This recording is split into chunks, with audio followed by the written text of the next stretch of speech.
Bom, pessoal, bom dia. Vamos então aqui de Direito Empresarial agora. Para quem não me conhece, eu sou a professora Lívia. Eu estou aqui para resolver as 30 questões de Direito Empresarial com vocês. Vamos lá para a nossa primeira questão. De acordo com o disposto no Código Civil Brasileiro, considera-se empresário quem exerce profissionalmente atividade econômica organizada para a produção ou circulação de bens ou de serviços. O mesmo diploma legal estabelece, contudo, alguns requisitos, bem como vedações ou limitações ao exercício da atividade empresária. E, nesse sentido, então a gente está querendo saber o que a gente tem das exceções em relação ao conceito do empresário. Quais são os requisitos que a gente precisa ter, que a gente precisa preencher para a gente ser considerado aí empresário. E aí, o requisito que a gente tem, gente, a nossa resposta ela está aqui no item D, tá? Aquele que estiver legalmente impedido de exercer a atividade própria de empresário, se assim o fizer, responde pelas obrigações contraídas perante terceiros. O que a gente tem aqui? A gente tem que nem toda pessoa ela pode exercer a atividade empresarial. Tem algumas pessoas que elas são impedidas por lei de exercerem a atividade empresarial, como os servidores públicos federais, como aquelas pessoas condenadas por crime falimentar, crimes que de alguma forma interferem aí na economia, da concorrência, do consumidor. E aí a gente tem que essas pessoas elas não podem exercer a atividade empresarial. E se elas resolverem exercer, Lívia, o que acontece com elas? Se elas mesmo assim teimarem, continuarem e exercerem a atividade empresarial, elas vão responder pelas obrigações faladas, elas não podem se beneficiar da própria torpeza, tá? Elas não podem chegar e dizer assim, olha, eu não posso responder porque sou impedido. Se fez, mesmo sendo impedido, vai responder por isso, tá? E aí, onde é que a gente está com o erro nos outros itens?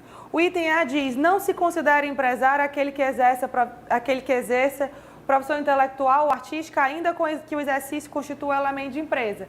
Se constitui elemento de empresa, o profissional intelectual ele pode sim ser considerado empresário. O item B, o erro do item B está falando, obriga o empresário casado a obter a outorga conjugal. Não obriga o empresário casado a obter a outorga conjugal. Item C, veda a realização de atividade científica. Ele não veda, gente. Ele diz, olha, regra geral, os profissionais intelectuais, que são os profissionais de natureza científica, literária ou artística, regra geral, eles não podem ser empresários. Mas se constituir elemento de empresa, eles poderão. Então não existe uma vedação, uma proibição absoluta. Eles vão poder ser, se preencherem, se constituírem um elemento de empresa. Então aí a gente tem um gabarito da primeira questão, item D. Segunda questão. Nos termos do Código Civil, marque a afirmativa incorreta acerca da definição de empresário. Aqui, gente, a gente tem que a resposta incorreta é o item B de bola. Opa! Olha por quê? Não tá, agora riscando. Agora deu, pronto. É o item B de bola, que diz o seguinte, empresário é aquele que exerce profissionalmente atividades em cooperativas, sendo um dos cooperados. Falso, gente. As cooperativas, elas não são empresários. Quando a gente estava vendo nossas aulas de sociedades, eu falei para vocês que as cooperativas, elas são consideradas sociedades simples. E sociedade simples é o oposto de ser sociedade empresária. Então, a gente tem aí que o item B é o item falso. Todos os outros itens estão corretos. Terceira questão. Em relação ao direito de empresa, analise as seguintes afirmativas. 1. O conceito de empresa e empresário não se confundem, pois enquanto a primeira é a atividade econômica organizada para a produção ou circulação de bens e serviços, o segundo é aquele que exerce a atividade econômica profissionalmente. Aí, gente, a gente tem que esse item está correto. Empresário é quem exerce a empresa. E o que é a empresa? É a atividade econômica organizada. Item 2. A empresa é o empresário individual ou sociedade empresária que realiza a atividade econômica organizada. Falso, pelo que eu acabei de comentar com vocês. Empresário é quem exerce a empresa. Empresário é quem exerce a atividade econômica organizada. Empresário e empresa não são sinônimos. Empresa é a atividade. Empresário é o sujeito que exerce essa atividade. tá? Então, item 2, incorreto. Item 3, celebram um contrato de sociedade as pessoas que se obrigam a contribuir reciprocamente com bens ou serviços para o exercício da atividade econômica e partilha entre si dos resultados. Verdade, é exatamente esse o conceito aí de sociedade. 4, quem exerce atividade empresarial é o empresário, que eu acabei de falar, que não se confunde com a figura dos sócios. Isso eu também falei com vocês nas aulas, que quando a gente tem uma sociedade, pessoa jurídica, é a própria sociedade que é o empresário e não os sócios. Por isso que eu falei para vocês que era errado, inclusive, chamar o Luciano Huck de empresário, o Silvio Santos de empresário. E quem é empresário, no final das contas, é a pessoa jurídica criada por eles. Então, esse item 4 também está correto. E o gabarito dessa questão aqui, da terceira questão, é apenas a assertiva 2 está incorreta. Quarta questão. Assinale a opção em que apresenta a denominação dada à pessoa capaz ordenada ao exercício profissional de atividade economicamente organizada para a produção ou a circulação de bens e ou serviços. E aí, gente, essa questão aqui a gente também já está falando dela, a gente também já estava comentando aqui dela. Sem dúvidas é o empresário, que é a pessoa que exerce a atividade, tá? Quinta questão. O Código Civil brasileiro adotou de forma indireta uma definição para o termo jurídico empresa. Levando em conta esta definição amplamente aceita e adotada pela doutrina pátria, a palavra-chave que está presente nessa definição é atividade. Também já comentei agora com vocês. Empresa é a atividade econômica organizada. Sexta questão. Antônio é empresário individual, como tal, inscrito no registro de empresas e no CNPJ há mais de 10 anos. Com exceção daqueles legalmente impenhoráveis, respondem pelas dívidas contraídas por Antônio no exercício da atividade empresarial todos os seus bens. Todos os bens de Antônio respondem aí pelas dívidas da atividade. Também falei com vocês, o empresário individual não existe diferença entre ele, pessoa física, e ele, pessoa que está exercendo a atividade econômica. É uma pessoa só. Ele está exercendo a atividade em nome próprio. Então, todo o patrimônio que ele tem também está ali disponível para a atividade econômica. Então, todo o patrimônio de Antônio vai responder pelas dívidas da sua empresa. Sétima questão. O Código Civil brasileiro estabelece requisitos para que o registro público de empresas mercantis, a cargo das juntas comerciais, aceite registrar contratos ou alterações contratuais de sociedade que envolvam incapaz. Sobre isso, assinale a alternativa correta sobre a regularidade de tais atos. O que a gente tem aqui, tá, gente? A gente está falando do incapaz. O incapaz, ele pode ser sócio. Como é que está a questão do incapaz? O gabarito, então, que a gente tem aqui é o item D de dado. O sócio incapaz não poderá exercer a administração da sociedade. Claro, gente, que ele não pode exercer a administração da sociedade. Se ele é incapaz, ele está precisando ali de alguém que lhe dê um suporte, que ajude a manifestar a sua vontade. Como é que ele poderia estar administrando, gerindo a sociedade, se ele não está com capacidade nem para si próprio, avalie para administrar uma determinada sociedade? Então, ele não pode exercer a administração da sociedade. O capital social deverá estar totalmente integralizado, ou seja, todo aquele valor que os sócios se comprometeram a colocar dentro da sociedade, todo aquele valor já está dentro da sociedade para permitir o ingresso ali do incapaz, tá? E o sócio sem capacidade civil plena deverá estar assistido ou representado, conforme o caso. Item D é o verdade, tá? Os outros itens, gente, está sempre faltando algum requisito. Não basta somente aquilo, basta ter tudo o que o item D trouxe. Não pode exercer a administração da sociedade, a sociedade tem que estar com capital integralizado e ele precisa ser assistido ou representado, conforme for o caso. Oitava questão. Tiago, titular de uma empresa individual do ramo de padaria, veio ser interditado judicialmente e declarado absolutamente incapaz para os atos da vida civil por conta de uma doença mental que lhe sobreveio. A Tiago, nesse caso, quando a gente está falando aqui novamente do incapaz, a gente vai falar, é permitido continuar a empresa? Então, ele era empresário individual. A gente estava falando das regras se o incapaz fosse ser sócio. O incapaz, ele pode ser sócio, desde que a sociedade esteja com capital integralizado, ele não exerça poder de administração ou gerência, ele esteja ali representado ou assistido. Mas, quando a gente está falando do incapaz empresário individual, a gente tem que tomar um cuidado. O empresário individual, ele jamais pode começar uma atividade. O empresário individual incapaz, ele não pode começar uma atividade, mas ele pode continuar a atividade, que é justamente aqui o caso do Tiago. O Tiago, ele era já titular, né, de uma empresa individual, no ramo da padaria, então ele já tinha aquela atividade. E, posteriormente à abertura dessa atividade, ele foi declarado incapaz. Né? Aconteceu algo aí que o declarou incapaz. Nesse caso, o que acontece? E aí a gente tem aqui o gabarito item C.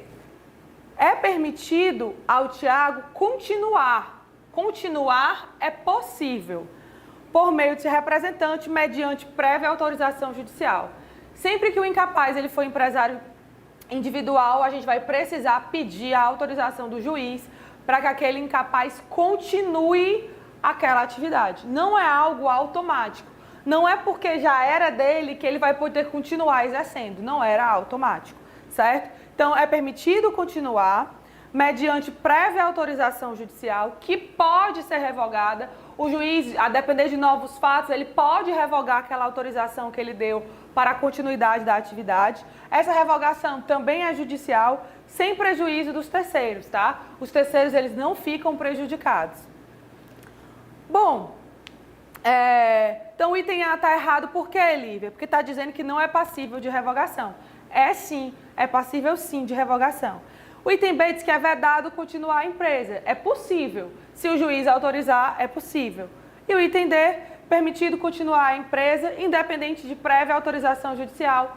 Falso, é necessária a autorização judicial. Nona questão. Segundo o artigo 966 do Código Civil, é considerado empresário. Item C, quem exerce profissionalmente atividade econômica organizada para a produção ou circulação de bens e ou serviços.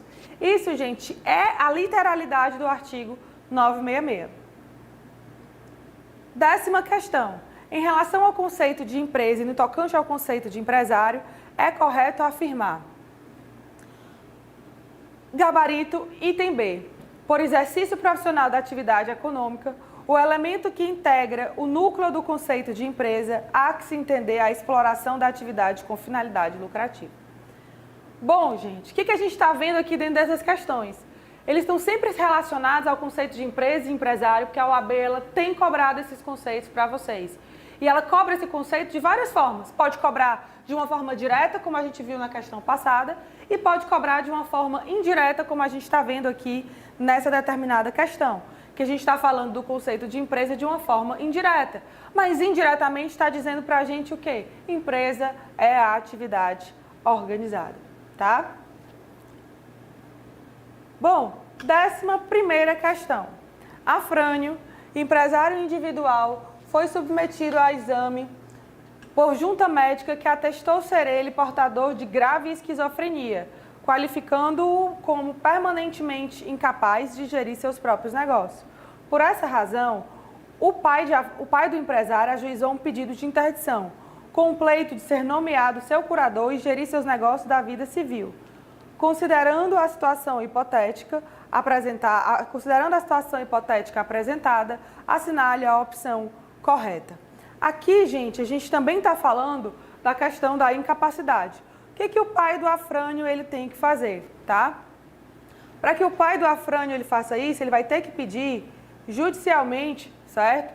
Para continuar aquela atividade do filho. Então, o pai de Afrânio, se curador nomeado judicialmente, poderá exercer a atividade empresária em nome do filho interditado. Então, ele precisará pedir a autorização do juiz e precisará que o juiz o nomeie, tá? para exercer essa atividade econômica em nome do filho, como o representante do seu filho naquele determinado caso em concreto, tá? Então, quem decide a vida do incapaz para continuar aquela determinada atividade é o juiz, inclusive na nomeação da pessoa que vai tomar de conta daquela determinada atividade. 12ª questão. Poderá o incapaz, por meio de representante ou devidamente assistido, continuar a empresa antes exercida por ele enquanto capaz, por seus pais ou por autor de herança? Nessa hipótese, o que a gente precisa? E a gente vai até sintetizar o que a gente já estava falando. Gabarito aqui, item A. Precederá de autorização judicial, precisa ter essa autorização judicial. Após o exame das circunstâncias e dos riscos da empresa, tá? Então o juiz ele vai fazer essa análise para saber como é que está a empresa, como é que é a situação econômica daquela empresa, se vai ser um risco muito grande deixar ela continuar, ou se não, vai ser melhor para aquele determinado incapaz, tá? Então, precederá a autorização judicial após o exame das circunstâncias e dos riscos da empresa, bem como da conveniência em continuá-la. Podendo a autorização ser revogada pelo juiz, ouvidos pais, tutores e representantes legais do menor ou do interdito, sem prejuízo dos direitos adquiridos por terceiro, tá? Então, a gente sempre vai precisar aí dessa autorização do juiz. O juiz ele vai poder revogar, não é absoluta e eterna. Essa autorização pode, inclusive, ser revogada. O item B está errado, não há necessidade de autorização. Assim, é obrigatória essa autorização. O item C está dizendo que uma vez concedida será irrevogável, falso, é revogada. Você pode tirar essa autorização a qualquer tempo. E o item D aí está falando passível de revogação eventual após os exames das circunstâncias, conveniências e riscos da empresa, ouvidos terceiros, representantes legais e com prejuízo dos direitos adquiridos por terceiro. Quase estava certa essa alternativa, o problema está com prejuízo de direitos adquiridos por terceiros, tá? Não é permitido prejuízo aos terceiros. Os terceiros não têm culpa dessa situação de incapacidade, então eles não podem assumir aí o prejuízo dessa autorização ou da revogação que vem a acontecer. 13ª questão. Assinale a alternativa quanto ao exercício da empresa, tá? O sócio incapaz pode exercer a administração da sociedade? Falso. Ele não pode. Não poderá o incapaz continuar a empresa antes exercida quando capaz? Ele pode. Se o juiz autorizar, ele pode. Então, o item B está incorreto. C. A continuidade do exercício do empresarial prescinde de autorização judicial.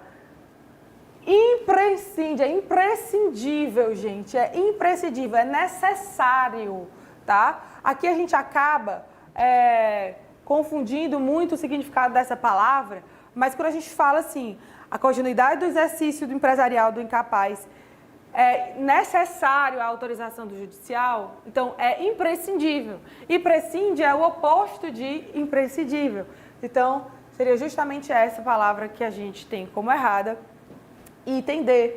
Se exercer a atividade de empresário, mesmo legalmente impedido, responderá pelas obrigações contraídas. Item D é o gabarito correto, tá? Lembrando que ninguém pode se beneficiar da própria torpeza. Fez uma coisa errada? Fez. Então, vai responder por ela. Não adianta dizer assim, mas eu nem podia ter feito. Podia não, mas já que fez, então responde por ela.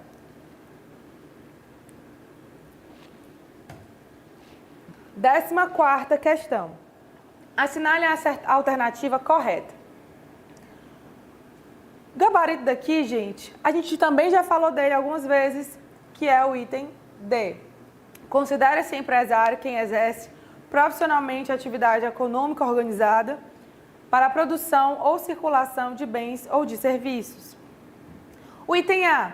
O empresário que desenvolve atividade rural deverá se inscrever obrigatoriamente no Registro Público de Empresas Mercantis. O rural é uma exceção ao conceito de empresário. O rural ele só será considerado empresário se quiser. Se ele não quiser, ele fica na dele, ele não faz registro na junta. Ele fica lá na dele bem quietinho, certo? Ele só vai ser considerado empresário se ele quiser. E aí, O que está errado aqui no item A é obrigatoriamente, é opcional para o rural. Item B, é vedado a lei conferir tratamento favorecido, diferenciado e simplificado ao empresário rural e ao pequeno empresário quanto à inscrição e os efeitos dela decorrente. É falso, não é vedado. Tanto não é vedado que a lei confere direitos especiais, ela traz tratamentos favorecidos ao rural e aos pequenos empresários. E item C, a inscrição do empresário no registro público mercantil da respectiva sede deverá ocorrer até 30 dias após o início da sua atividade. O empresário, gente, ele é obrigado a se inscrever imediatamente ao início da sua atividade. Então, se ele abriu a atividade, ele deve se inscrever. A lei até traz um prazo de 30 dias, como se fosse um prazo para poder... se tu não conseguiu fazer o registro imediatamente, se tu não conseguiu fazer esse registro logo, então a gente te dá aí um prazo de 30 dias como se fosse um favor legal. Mas a tua obrigação é se inscrever imediatamente ao início da tua atividade. 15ª questão. Assinale as alternativas abaixo e marque a opção correta, considerando o Código Civil e os enunciados das jornadas de direito civil. 1. Os profissionais liberais não são considerados empresários, salvo se as organizações dos fatores de produção for mais importante que a atividade pessoalmente desenvolvida. Então, aí a gente tem que, isso é verdade. O que é isso? Salvo se a organização dos fatores de produção for mais importante? Elemento de empresa. Lembrando para vocês que o elemento de empresa é quando aquele profissional intelectual tem uma estrutura organizada tão grande que absorveu aí a sua pessoalidade. Então, esse item 1 está correto. Item 2. A expressão elemento de empresa demanda interpretação econômica, devendo ser analisada sob a égide da absorção da atividade intelectual de natureza literária, científica ou artística como um dos fatores da organização empresarial. Verdade, tá? Então, é justamente isso que eu acabei de falar, é a absorção. Aquela atividade intelectual, ela se tornou menor frente à organização dos fatores de produção. A organização ela foi tão alta que absorveu aí a questão do elemento pessoal, absorveu a atividade intelectual. Tá? A atividade intelectual ficou como um pontinho, mas o forte mesmo agora está os fatores de produção. E item 3, o exercício da empresa por empresário incapaz, representado ou assistido, somente é possível nos casos de incapacidade superveniente ou incapacidade do sucessor na sucessão por morte. Verdade, certo, gente? Esse item aqui é verdade. Então, dentro disso, a gente tem que o gabarito dessa questão é o item B de bola. Todas as assertivas estão corretas. 16. O empresário cuja atividade rural constitui sua principal profissão tem faculdade de se inscrever no registro de empresas, mesmo depois de iniciadas as suas atividades. Verdade, gente, foi o que eu acabei de falar para vocês. O rural, ele é facultado ser empresário ou não. A ele é facultado ser empresário ou não. Ele só é empresário se quiser. Ele pode iniciar suas atividades. Não quero ser empresário. Depois de um ano exercendo a atividade, ele pode mudar de ideia, entender que agora é importante para ele ser considerado empresário. E a partir de agora, ele vai lá e ele faz o registro dele na junta comercial. E a partir do momento do registro, ele será considerado empresário, tá? Então, os outros itens estão errados porque tem a faculdade do exercício de empresas, mas só pode exercê-la previamente ao início de suas atividades.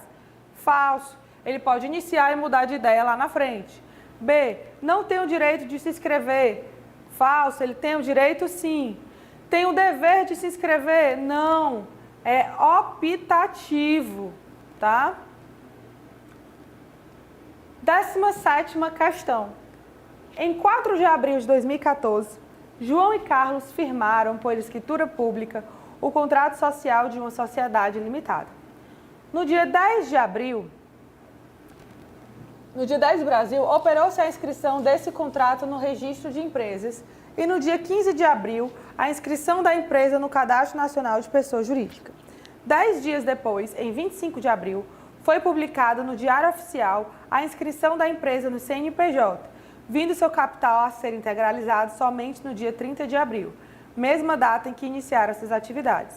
Nesse caso, a existência legal da sociedade, enquanto pessoa jurídica, começou quando, gente? Começou, gente, na data em que ela foi lá na junta comercial. Qual foi essa data? 10 de abril, tá?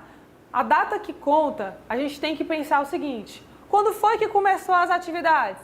As atividades começaram ali dia 4 de abril de 2014.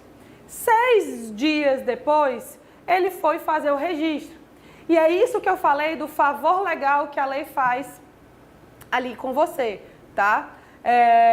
Apesar dele não ter ido ao registro imediatamente, a gente tem que esse intervalo foi inferior a 30 dias.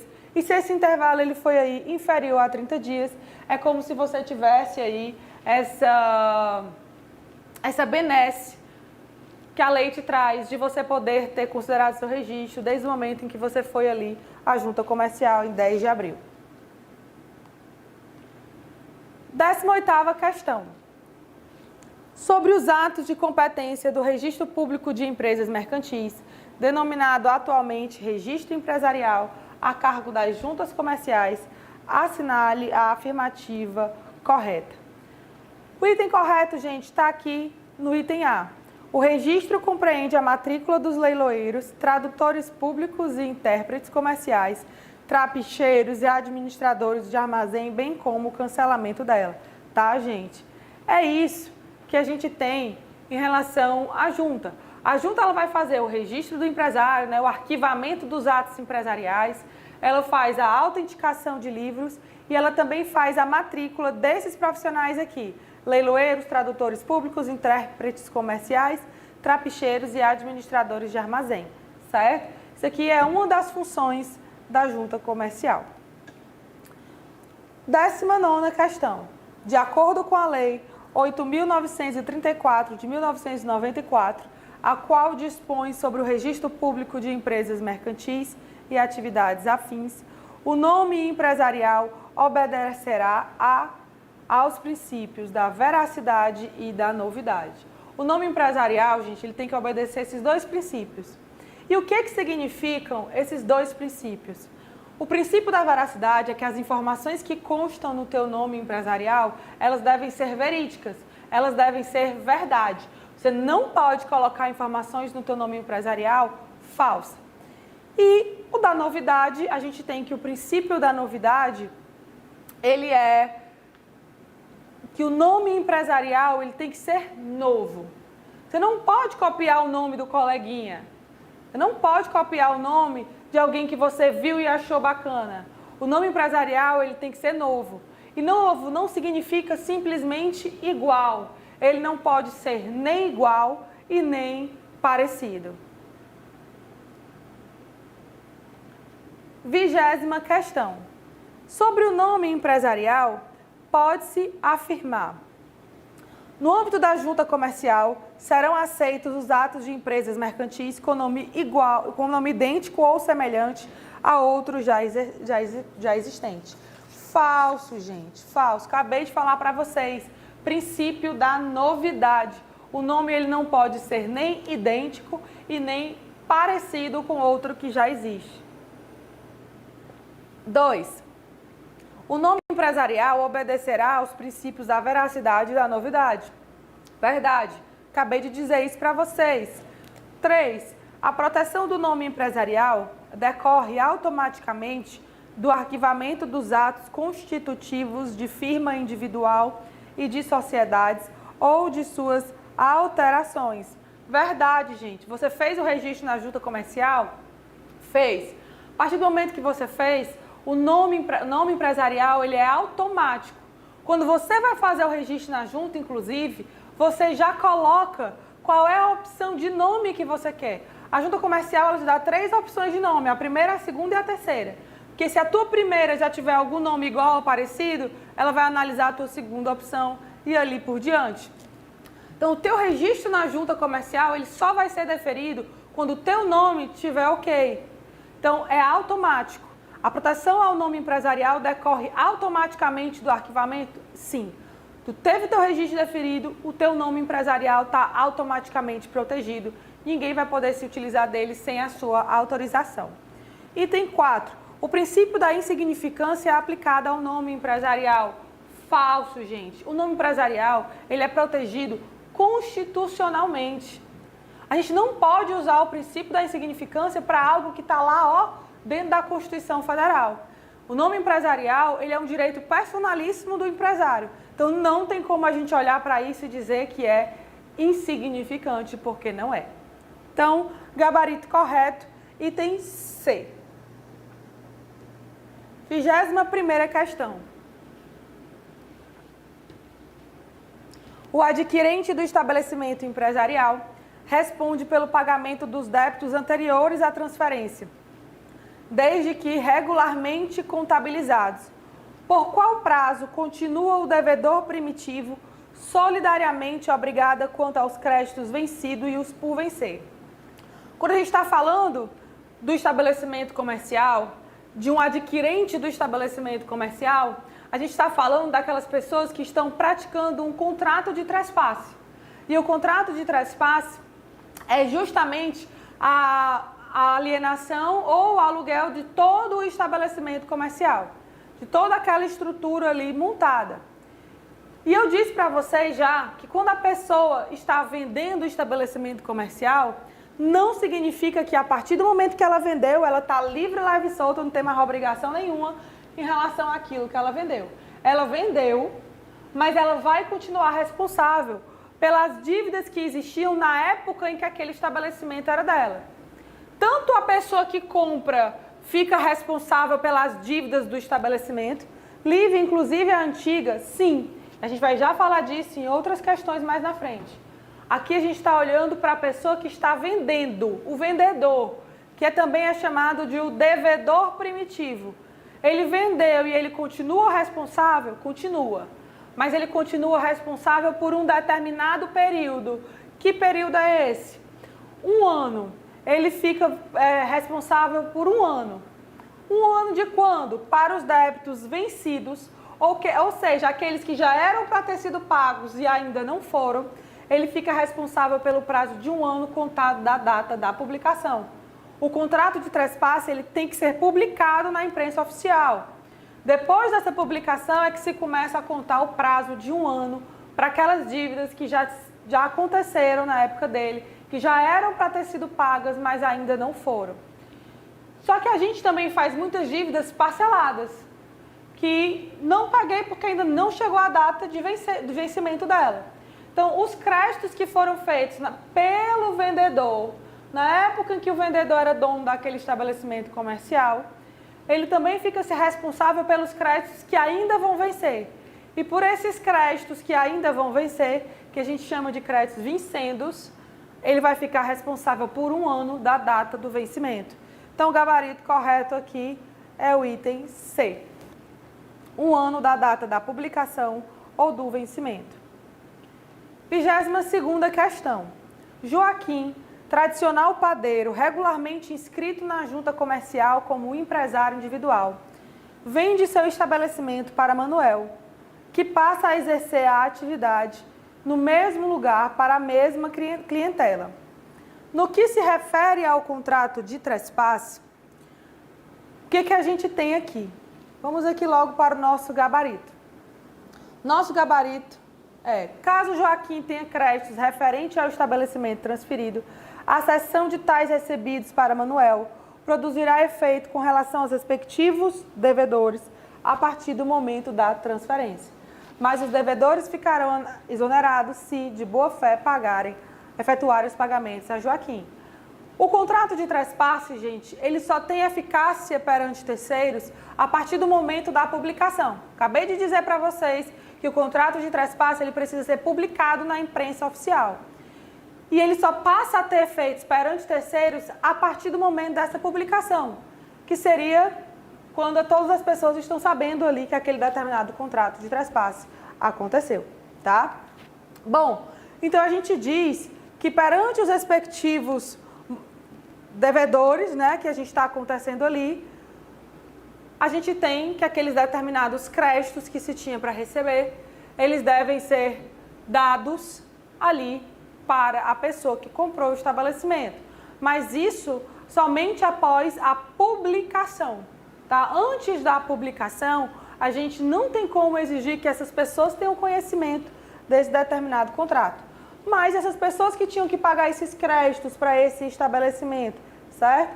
Lívia, se pagarem ao vendedor, como é que ficam? Se eles pagaram de boa fé, então os pagamentos efetuados ao Joaquim são válidos. Aí o Joaquim é que vai ter que transferir depois esses créditos para o comprador, porque ele fazia parte ali dentro do contrato de trespasse. Lembrando que o contrato de trespasse vai tudo o que se engloba dentro do estabelecimento comercial. As dívidas, os créditos, os bens materiais, os bens incorpóreos. Então, por isso que a gente está aqui falando dos créditos. E onde é que estaria o erro das outras questões? Caso o Joaquim tenha débitos de índole civil, trabalhista e tributária, anteriores à transferência regularmente contabilizados como decorrente do exercício de empresa, Manuel, em decorrência da sucessão, será responsável pelo pagamento de tais dívidas, liberando-se de imediato a responsabilidade de Joaquim. A gente acabou de ver que o vendedor, ele fica responsável pelo prazo de 1 ano. E os outros itens, voltando aqui para o item A e para o item B. Ressalvada a disposição em contrário, a transferência do estabelecimento importa subrogação do adquirente Manuel nos contratos estipulados para exploração do estabelecimento. Até aqui seria verdade. Como eu acabei de falar para vocês, vão todos os bens, corpóreos, incorpóreos, créditos, dívidas, contratos. Mas os contratos de natureza pessoal, justamente como o próprio nome fala, ele é pessoal, então não cabe eles serem transferidos dentro do contrato de trespasse. Porque as partes fizeram em razão de serem elas, em quererem aquela determinada pessoa. Então eles queriam aqui Joaquim. Se Joaquim não está mais dentro daquele estabelecimento comercial, se Joaquim não é mais o dono daquele estabelecimento, então aquele contrato não tem por que ir para Manuel, porque era pessoal. Então não faz sentido que as coisas pessoais estejam inclusas dentro do estabelecimento comercial. Então por isso que esse item A é falso. Item B, caso o contrato não disponha em contrato, Joaquim poderá imediatamente fazer concorrência a Manuel. Falso. Se o contrato não trouxer nada sobre a concorrência, se o contrato não lembrar de prever sobre isso, a gente vai seguir o que diz a lei. E o que diz a lei? 5 anos para que Joaquim possa fazer concorrência aí a Manuel, certo? 23ª questão. O empresário individual Júlio Melgaço adquiriu da Metalúrgica Contriaçu Limitada, mediante o uso da firma, um estabelecimento industrial situado na Conquista de Oeste. O adquirente prosseguiu com a exploração da empresa. Bom, então a gente tem o quê? Um contrato de trespasse. Ele adquiriu um estabelecimento industrial e continuou exercendo ali a mesma atividade que antes era exercida. E uma das questões também que a gente tem do trespasse é que é preciso que a funcionabilidade daquele estabelecimento continue sendo a mesma. Ou seja, se era uma padaria, vai continuar sendo uma padaria. Se era uma hamburgueria, vai continuar sendo uma hamburgueria. O estabelecimento continua com a mesma função, que é justamente isso que a questão 23 está trazendo, tá? Bom, com base nessa informação, assinale a afirmativa incorreta. Bom, gente, o que a gente tem aqui por incorreta? Júlio Melgaço responde solidariamente com a Metalúrgica pelos tributos relativos ao estabelecimento adquirido pelo prazo de 1 ano a partir da publicação do contrato de trespasse na imprensa oficial. Júlio Melgaço, gente, ele responde das dívidas como se fosse dele. Todas as dívidas agora são dele, do Júlio. Ele não comprou? Ele não comprou e não estavam inclusos ali os créditos, mas também estavam inclusas as coisas ruins, que são as dívidas. Então, se ele comprou as dívidas também.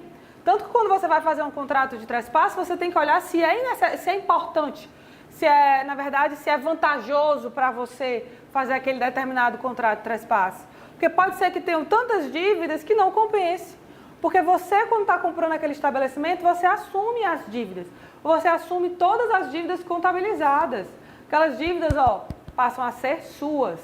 O vendedor, ele vai ficar responsável só por um período de tempo para dizer assim, ó, eu te vendi e saí correndo? Não, eu te vendi e eu ainda estou segurando a tua mão aqui por um determinado período. Então, eu te vendi, mas eu estou aqui do lado. Mas eu não vou ficar do lado para sempre. Então, quem tem um prazo limitado de 1 ano é a pessoa que vende. A pessoa que compra, comprou, é meu, estamos juntos, vai ficar para sempre, porque aquela dívida até ela ser paga. A pessoa que está vendendo é que fica responsável por um período específico, certo? Então, por isso que o item D, ele é incorreto. Porque Júlio fica com as dívidas, ó, para ele, é dele e sempre. Os outros itens, então, estão corretos. 24ª questão. Assinale a alternativa que contém a afirmativa incorreta quanto ao empresário ou ao estabelecimento comercial. Aqui na 24ª, gente, a gente tem o item B de bola. O adquirente do estabelecimento responde pelo pagamento dos débitos anteriores à sua transferência, desde que esses sejam regularmente contabilizados, continuando o devedor primitivo subsidiariamente obrigado pelo prazo de 1 ano a partir da publicação do arquivamento da alteração no Registro Público de Empresas Mercantis. Aqui, gente, a gente também tem esse item que está errado. Desculpa, até marquei aqui. Desculpa. Tá.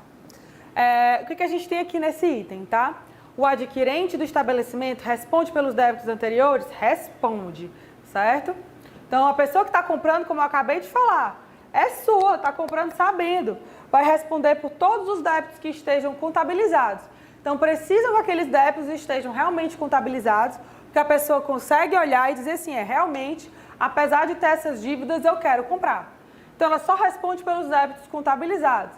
A exceção disso, dívidas tributárias e trabalhistas. As dívidas tributárias e trabalhistas, o adquirente, a pessoa que comprou o estabelecimento, ela vai responder por aquelas dívidas, mesmo que não estejam contabilizadas, mesmo que elas não estejam lá escritas. Agora o erro, a pessoa que está vendendo, o devedor primitivo, ele vai ficar responsável solidariamente.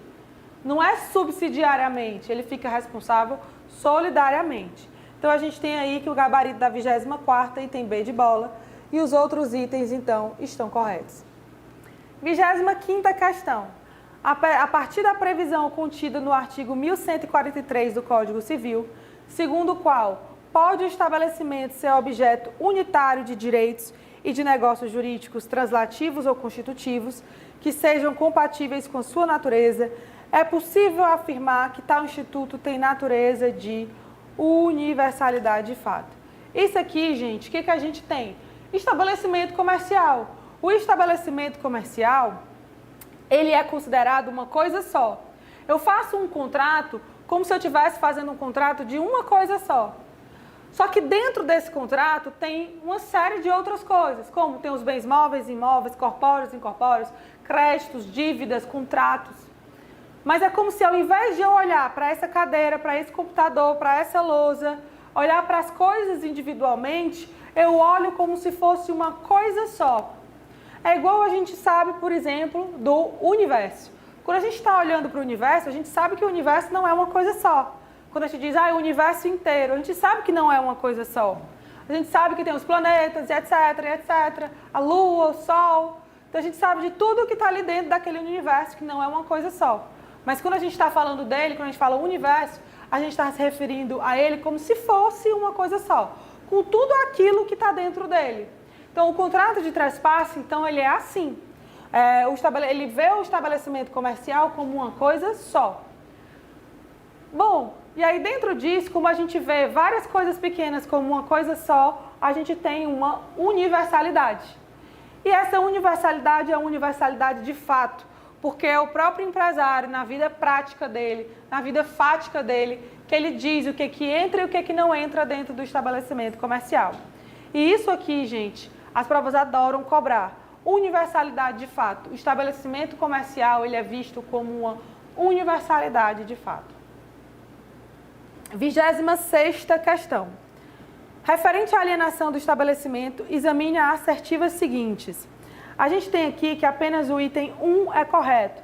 Na falência, na verdade, que o item 1 está incorreto. Vamos lá. Na falência, não estará livre de qualquer ônus e haverá sucessão do arremate nas obrigações do devedor.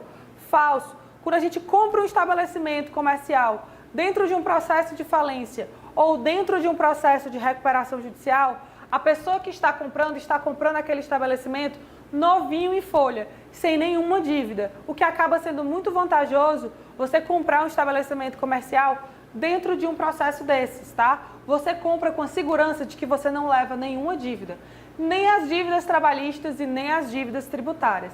Ele está novo em folha, tá? Então, item 1, falso. Item 2. O item 2, ele está correto, o adquirente do estabelecimento responde pelo pagamento dos débitos anteriores à transferência, verdade, desde que regularmente contabilizados, verdade. Continuando o devedor primitivo solidariamente obrigado pelo prazo de 1 ano, verdade. Então, aqui, gabarito, item B de bola. 27ª questão. Determinada sociedade empresária, denominada Pizzas e Pães Limitada Alienante, formalizou no dia 6 de agosto de 2015 contrato de alienação de estabelecimento empresarial com Coffee e Doces Limitadas adquirente. O registro do contrato de trespasse perante na Junta Comercial ocorreu em 12 de agosto de 2015 e a respectiva publicação na imprensa oficial foi veiculada em 15 de agosto de 2015. A sociedade Pizzas e Pães detinha um controle completo e perfeito de sua contabilidade interna, de modo que todas as operações estavam devidamente registradas. Com base nessa situação descrita e nos termos das disposições do Código Civil Brasileiro, assinale a assertiva correta. A assertiva correta, gente, está aqui no item C de casa. O adquirente do estabelecimento responde pelos pagamentos dos débitos anteriores a transferências, desde que contabilizados, continuado, devedor primitivo solidário a partir de 1 ano da publicação. Esse é o item verdade, certo? Bom, 28ª questão, estamos aí já chegando nos finalmente das nossas questões. Diz pra gente, Ricardo, empresário do ramo de imóveis, alienou seu estabelecimento para Alexandre, que deu ali continuidade à exploração da mesma atividade. Contrato de trespasse. No contrato de trespasse foram regularmente contabilizadas todas as dívidas relativas ao estabelecimento, algumas delas já vencidas e outras por vencer.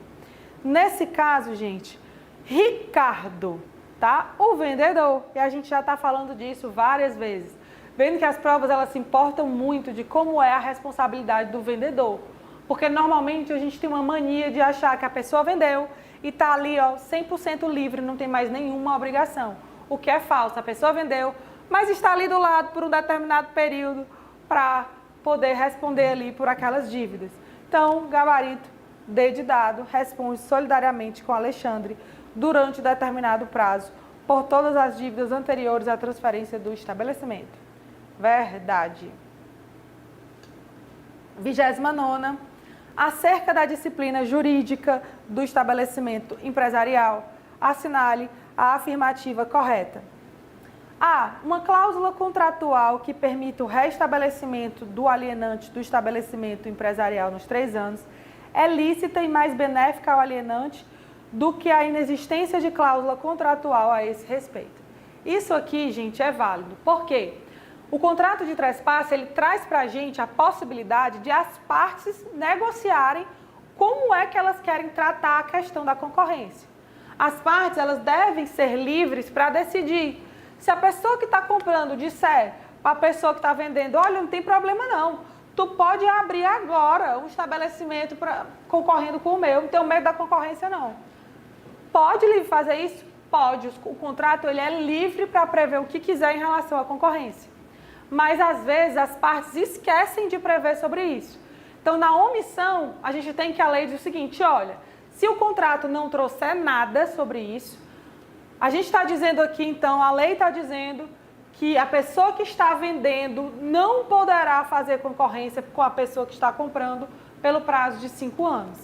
Mas se o contrato quiser, pode trazer de forma diferente. Então aqui o item A está dizendo, uma cláusula dentro do contrato que permite que a pessoa que está vendendo faça concorrência depois de 3 anos é válida, é lícita? A lei permite, liberdade das partes, autonomia privada. E essa cláusula é mais benéfica à pessoa que está vendendo do que se não colocasse nada? Porque ele vai poder fazer concorrência em 3 anos. Se não colocasse nada, ele não poderia fazer concorrência pelo prazo de 5 anos. Tá? Então, o gabarito correto aí, item A. Última questão. João, titular de estabelecimento comercial do ramo de confeitaria, alienou para Paulo, que continuou explorando a mesma atividade no local.